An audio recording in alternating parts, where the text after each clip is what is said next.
वृंदावन नगरीला महेंद्र केसरीकर आ तुम मतांतर नाम होची शकुंतला आ तुम नाम होची मोना मोना परा अवंतिका अवंतिका। अरे तुम नाम को बैठ कर चली तो मते बहुत आनंद मनाइला।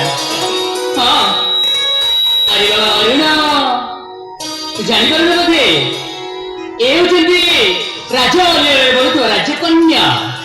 अरे पूर्व तांको पिता आ मो पिता भितर बंधुतार भाव सृष्टि होता किसी दिन पूछे पिता अमर पिता भितर एमती शत्रुतार उद्भावन बढ़ी जाए पिता जब जानवे पंडित रघुनाथर पुत्र छुप हईराण करुले बोलिकी तार निश्चिंत भाव में महेंद्र केसरी राजा मो मुंड ठार गंडी अलग करदे।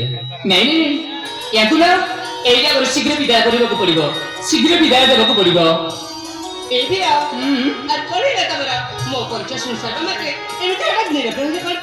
किसी नहीं सुना तू ससुर मैंने अनेक दूर जा सारे मु कह कथा तमें भी आगे बाहर जाऊल ना तेणु मुझे तुमको विदाय देती एथर आप आसपार मुझे चाहूँ मो मन परा स्थान अटकी ए स्थान अटकी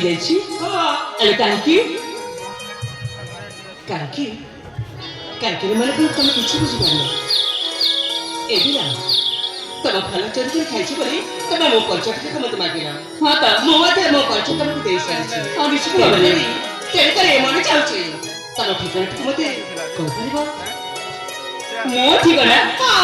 अरे नहीं तेरे भी ये झील पिला मो ठिकाना देनी कि दे पारे कौन है झील पिला झील पिला ठिकाना दे कौन किसी असुविधा अच्छे कौन। हाँ निश्चित भाव मु परिचय दे पारे दयापूर्वक निजे फेरी जाओ निज गंतव्य पथरे मत चली जावा खबर मत मन मन भाभी पड़ो तुम फल चरित्र खाई बोली तब जाए मत जमा क्षमा नहीं मु तो कहीं क्षमा कर देछि ना ना ना ना तुम निश्चय कहूछ मन से कथा रखिछ तबे जे पर्यंत तुम परिचय मत न देछ से पर्यंत ठीक मो मन मन भाभी नेबी तमे तुम फल चरित्र खाई बोली तुम मत जमा क्षमा करना। अच्छा तमने मो परिचय नसुने पर्यंत एक तो जमारे होती बनी क्षमा करबी ठीक अछि किंतु गोटे कथा मु मो परिचय संख पर कहि दउछि परिचय सुनि सारा परे ए जगह छाडी अन्य को तुम देबक पड़िबो। निश्चय ताले सुन मु अछि माणिक्य गले मो घर आम माता नाम अछि स्वर्गता स्वर्णलता आम पिता नाम अछि पंडित रघुदास आ तांकरी मु अली सुपुत्र एकैवा मो नाम अरुणा। सत्य तब नाम छिमिति तमर बोलते ठीक से तब चेहरा देखिले मत तब चेहरा राक्षस रे तमार खाली टांटणी चल जीव। अच्छा अरे मुझे तो एक तो और केवल जानत थी। अच्छा एने तो